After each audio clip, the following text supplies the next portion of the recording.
Hi all, welcome to Ashwini cooking blogs. ఈరోజు ఇసుకదొందులు చింతకాయ వేసి పులుసు పెట్టానండి.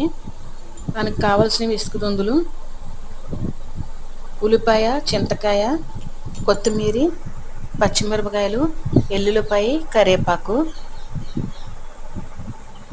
ధనియాల పొడి, జీలకర్ర పొడి, లవంగాల పొడి, ఉప్పు, కారం, పసుపు, ఆయిల్.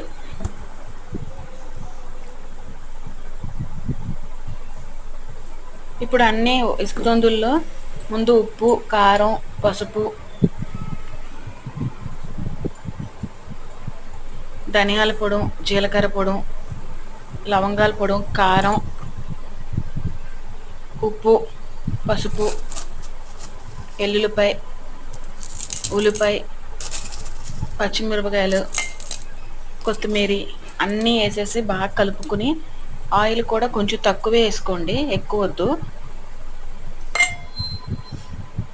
ఆయిల్ వేసుకుని బాగా కలుపుకొని ఒక హాఫ్ లీటర్ వాటర్ వేసి స్టవ్ మీద సిమ్లో పెట్టేసేయండి. ఆయిల్ పైకి తేలే వరకు కుక్ చేసుకుని ఆఫ్ చేసేసుకుంటామే. Have a nice day. నచ్చితే కనుక లైక్ చేయండి, సబ్స్క్రైబ్ చేయండి.